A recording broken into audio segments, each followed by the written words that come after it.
بسم اللہ الرحمن الرحیم۔ لاکھوں کروڑوں درود و سلام نبی آخرالزماں حضرت محمد صلی اللہ علیہ وآلہ وسلم پر اور ان کی آل پر۔ ناظرین گرامی، رکانہ بن عبد یزید نامی ایک خوبصورت، بہادر اور ذہین آدمی تھا۔ یہ عرب کا مانا ہوا پہلوان تھا۔ نامی گرامی پہلوان آئے جنہیں اس نے ایک ہی داؤ میں پٹک کر اٹھنے کے قابل نہ چھوڑا۔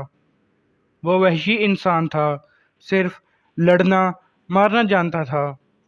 ایک دفعہ مسلمانوں کو تنگ کرنے والے 3-4 آدمیوں نے ایک دن رکانہ پہلوان کو خوب کھلایا پلایا اور اسے کہا کہ محمد صلی اللہ علیہ وآلہ وسلم کسی کے ہاتھ نہیں آتا، نہ اپنی تبلیغ سے باز آتا ہے اور نہ کسی سے ڈرتا ہے، اور لوگ اس کی باتوں کے جادو میں آتے چلے جا رہے ہیں۔ کیا تم اسے سیدھا نہیں کر سکتے؟ رکانہ نے کہا، کیا تم میرے ہاتھوں سے اس کی ہڈیاں توڑوانا چاہتے ہو؟ رکانہ نے اپنے چہرے پر مست بھینسے کا تاثر پیدا کر کے تکبر کے لہجے میں کہا تھا، لاؤ اسے میرے مقابلے پہ، لیکن وہ میرا نام سن کر مکہ سے بھاگے نہیں۔ میں اس کے ساتھ لڑنا بھی توہین سمجھتا ہوں۔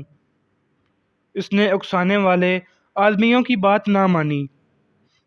وہ کسی پہلوان کو اپنے برابر سمجھتا ہی نہیں تھا۔ مسلمانوں کے دشمن خاموش ہو گئے، لیکن سوچتے رہے کہ رسول کا رکانہ کے ہاتھوں گرا کر آپ کا تماشا بنایا جائے۔ نعوذ باللہ۔ مکہ کے یہودی خاص طور پر رسول کریم صلی اللہ علیہ وآلہ وسلم کے دشمن تھے، لیکن وہ کھل کر میدان میں نہیں آتے تھے۔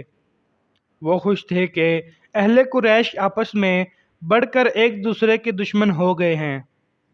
انہیں پتہ چل گیا کہ قریش کے کچھ آدمیوں نے رکانہ پہلوان کو اکسایا ہے کہ وہ رسول صلی اللہ علیہ وآلہ وسلم کو کشتی کے لیے للکارے، لیکن وہ نہیں مان رہا۔ ایک روز رکانہ رات کے وقت ایک گلی سے گزر رہا تھا کہ اس کے قریب سے ایک بڑی حسین و جوان لڑکی گزری۔ چاندنی رات میں لڑکی نے رکانہ کو پہچان لیا اور مسکرائی۔ رکانہ وحشی تھا اور رک گیا اور لڑکی کا راستہ روک لیا۔ کیا تم جانتی ہو کہ عورت مرد کی طرف دیکھ کر مسکراتی ہے تو اس کا مطلب کیا ہوتا ہے؟ رکانہ پہلوان نے پوچھا۔ کون ہو تم؟ اس کا مطلب ہوتا ہے کہ عورت اس مرد کو چاہتی ہے۔ اس لڑکی نے جواب دیا، میں سبط بنت ارمن، اردو ارمن یہودی کی بیٹی۔ رکانہ نے کہا اور لڑکی کے کندھوں پر ہاتھ رکھ کر اسے اپنے قریب کر کے بولا، کیا میرا جسم تجھے اتنا اچھا لگتا ہے؟ اور کیا میری طاقت؟ تمہاری طاقت نے مجھے مانوس کر دیا ہے۔ سبط نے ہٹتے ہوئے کہا، تم محمد صلی اللہ علیہ وآلہ وسلم سے ڈرتے ہو؟ کون کہتا ہے؟ رکانہ نے گرج کر پوچھا۔ سب کہتے ہیں، سبط نے کہا۔ پہلے محمد صلی اللہ علیہ وآلہ وسلم کو گراؤ، میں اپنا جسم تمہیں انعام میں دوں گی۔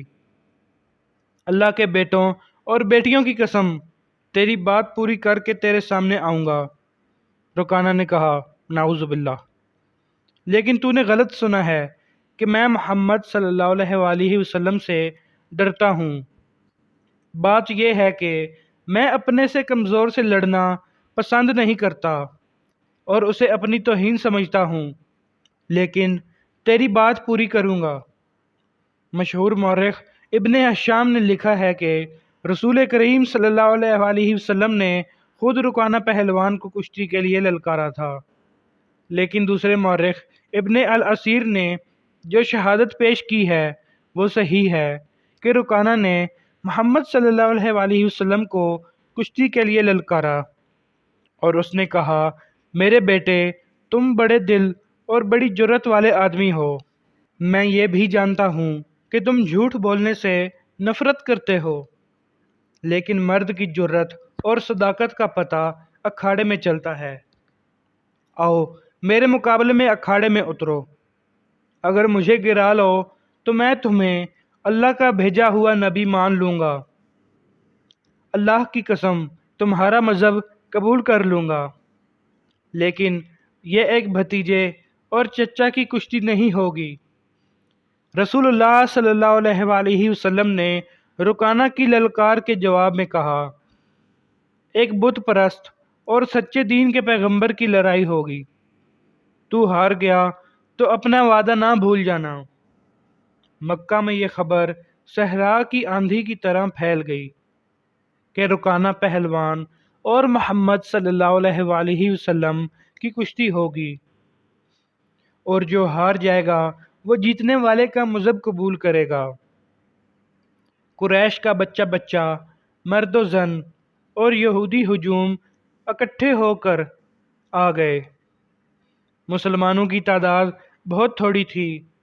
وہ تلواروں اور برچھیوں سے مسلح ہو کر آئے، کیونکہ انہیں خطرہ محسوس ہو رہا تھا کہ قریش کشتی کو بہانہ بنا کر رسول کریم صلی اللہ علیہ وآلہ وسلم کو نقصان پہنچائیں گے۔ عرب کا سب سے زیادہ طاقتور اور وحشی پہلوان رکانہ بن عبد یزید رسول کریم صلی اللہ علیہ وآلہ وسلم کے مقابلے پر اترا۔ اس نے حضور صلی اللہ علیہ وآلہ وسلم پر طنز یا نظر ڈالی اور آپ صلی اللہ علیہ وآلہ وسلم پر تھپکی کسی۔ آپ صلی اللہ علیہ وآلہ وسلم مکمل خاموش اور اطمینان سے رکانہ کی آنکھوں میں آنکھیں ڈال کر دیکھتے رہے کہ وہ بے خبری میں کوئی داؤ نہ کھیل جائے۔ رکانہ آپ صلی اللہ علیہ وآلہ وسلم کے ارد گرد یوں گھوما جیسے شیر اپنے شکار کے گرد گھومتا ہے۔ ہجوم رسول اکرم صلی اللہ علیہ وآلہ وسلم کا مذاق اڑا رہا تھا۔ معاذ اللہ، مسلمان خاموش تھے۔ وہ دل ہی دل میں اللہ کو یاد کر رہے تھے۔ انہوں نے اپنی تلواروں کے دستوں پر ہاتھ رکھے ہوئے تھے۔ پھر نہ جانے کیا ہوا کہ رسول اکرم صلی اللہ علیہ وآلہ وسلم نے کیا داؤ کھیلا۔ ابن الاسیر کہتے ہیں کہ آپ صلی اللہ علیہ وآلہ وسلم نے رکانہ کو اٹھا کر زمین پر پٹک دیا۔ رکانہ زخمی شیر کی طرح اٹھا اور گھبرا کر آپ صلی اللہ علیہ وآلہ وسلم پر حملہ آور ہوا۔ آپ صلی اللہ علیہ وآلہ وسلم نے پھر وہی داؤ کھیلا اور اسے پٹک دیا۔ وہ اٹھا تو آپ صلی اللہ علیہ وآلہ وسلم نے اسے تیسری بار پٹکا۔ بھاری بھرکم جسم 3 بار پٹکا گیا تو کشتی جاری رکھنے کے قابل نہ رہا۔ رکانہ سر جھکا کر اکھاڑے سے نکل گیا۔ ہجوم پر سناٹا طاری ہو گیا اور مسلمان ننگی تلواریں اور برچھیاں ہوا میں لہرا لہرا کر اور اچھال اچھال کر نعرے لگا رہے تھے۔ رکانہ رسول کریم صلی اللہ علیہ وآلہ وسلم نے للکار کر کہا، اپنا وعدہ پورا کر اور یہی اعلان کر کہ آج سے تو مسلمان ہے۔ رکانہ نے قبول اسلام سے صاف انکار کر دیا اور پھر فتح مکہ کے دن اسلام قبول کر لیا۔ بعض مورخین نے لکھا ہے کہ رکانہ نے کشتی والے دن ہی اسلام قبول کر لیا تھا اور کہا تھا کہ جس شخص نے مجھے ہرایا ہے یہ کوئی عام آدمی ہو ہی نہیں سکتا، بلکہ یہ اللہ کا ہی نبی ہے۔ پیارے دوستو، اگر چینل پر نئے ہیں تو اسے سبسکرائب کر لیں تاکہ مزید آنے والی ویڈیوز جلد از جلد آپ تک پہنچ سکیں۔ اس ویڈیو کو لائک اور شیئر کرنا مت بھولیے گا۔ بہت شکریہ۔